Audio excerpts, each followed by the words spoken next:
Yeah, hi there. Yeah, this is Zen Dude Fitness, the jump rope hotline. Oh, interesting. Oh, you're new to jumping rope. Congrats on the journey, my dude.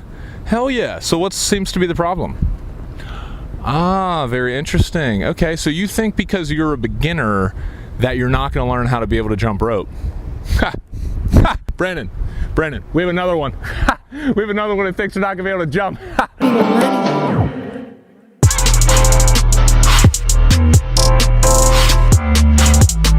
What's up, players?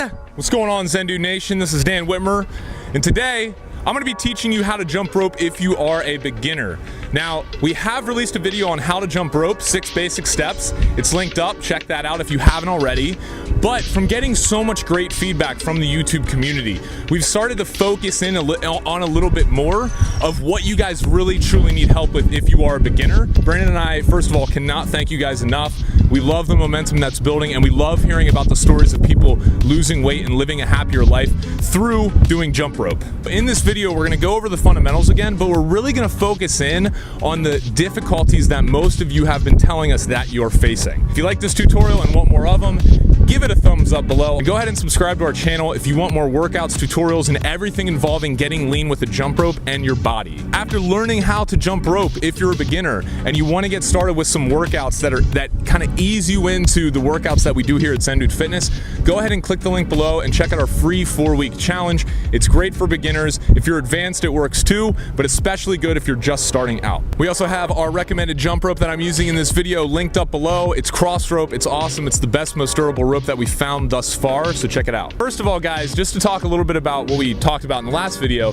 you want to measure your rope properly. So just a rule of thumb, when you're measuring your rope or when you're picking it, I want you to step in the middle of it like you see here, pull it up to the sides, like right under your armpit, and the rope cable should actually be right around the nipple area, the upper chest area. This is a rule of thumb. You want to pick a rope that is 3 feet taller than your height. So I'm 6'3", so every rope that I use is right around 9 feet 3 inches. As you can see here, as I'm just doing regular bounce, I'm up on my toes. My feet are not coming more than an inch or two off the ground. My knees are bent slightly, cushioning my impact so my joints don't get hurt. My elbows are in, and my hands are jutting out to the sides of my hips, and my wrists are controlling everything.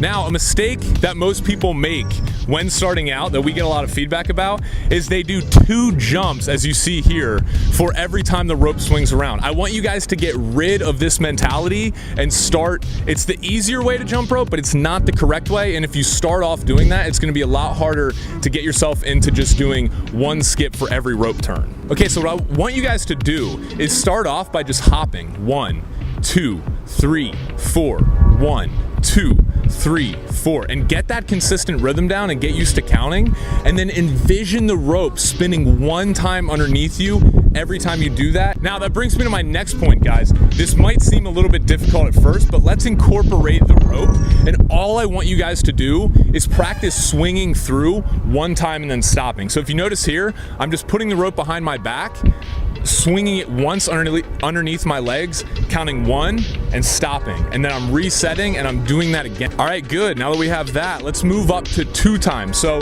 just keep the rope steady and then go 1, 2. As you can see here, I'll give you guys a little bit of time to get this down. And as you see here, I'm just going 1, 2, and then stopping.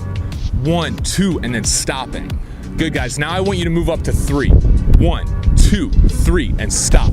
1, 2, 3, and stop. What this is doing is training your mind to always associate 1 rope skip with 1 time jumping your feet instead of 2 times jumping your feet. And this is essential if you want to spin the rope fast, if you want to be able to do a lot of tricks, and just overall, you know, look like a ninja. The next thing I want you guys to focus on is jumping only 1 to 2 inches off the ground. A lot of people, when they first start out jumping rope, is they jump too high off the ground, and this causes shin splints, it causes aches and pain in their knees and ankles, and it's just unnecessary, guys. If you jump rope correctly, it is a low impact sport or exercise that is actually better for you than jogging. So guys, the only trick where we're jumping higher off the ground is really the double under, or any trick where you're swinging the rope more than 1 time through in 1 hop. So for everything else, most tricks included, you're just gonna be coming 2 inches off the ground at most, maybe a little bit higher sometimes as you watch me here, but you want to maintain those bent knees and just cushioning every single hop that you have so you can jump rope for longer periods of time without any pain. So guys, I want to talk about your arms. Now, a lot of people, when they start out jumping rope, they have these very stiff arms, as you can see here in this footage. And what this does is it does not allow the rope to be tight when spinning around them. So they're really working their shoulders super hard. But the problem is there's no forearm or wrist action, so the rope is not spinning around tight. An analogy that I like to use is, think of a baseball player. If there's a pitcher and he has the ball like this and he's throwing it with a straight arm, first of all, he's not going to be able to throw it that hard, and he's probably not going to have that much accuracy, as opposed to if he winds up like this and coils it and kind of spins his arm around and throw it. You can throw it much faster if you bend your arm. The same applies to jumping rope. You're not going to be able to spin the rope fast and keep it tight if your arms are super stiff like this. You need to make sure you're getting in proper arm motion with your forearms. So keep the elbows in, let the forearms and the wrists do everything. They're gonna make sure that the rope stays tight as it spins around, which will allow you to go faster and do more tricks. Which brings me to the wrists. The most important part that anyone can focus on when jumping rope as a beginner is your wrist. Now, if I turn to the side angle here, you can see this little range of motion going on with my wrists. Just pretend that my wrist socket right here is just a ball bearing, and that is swinging the rope around. That's how you keep it tight, and that's how, if you notice here in this footage, it looks like I'm pretty effortlessly spinning the rope super fast. It's all my wrists. I'm treating my wrist just like a ball bearing while slightly bending my arms at 90-degree angles to keep the rope tight. Putting all this together, when you start out practicing, I think it's super important for beginners not to go 5 to 6 times a week like Brandon and myself do now, and like many of our other advanced jump ropers do. I'd recommend, like I said, starting out with the 4-week challenge and just doing 2 to 3 workouts per week and having at least 1, maybe 2 rest days in between your workouts to save your body from the pain or some of the shin splints and aches that can come along when you're starting to jump rope.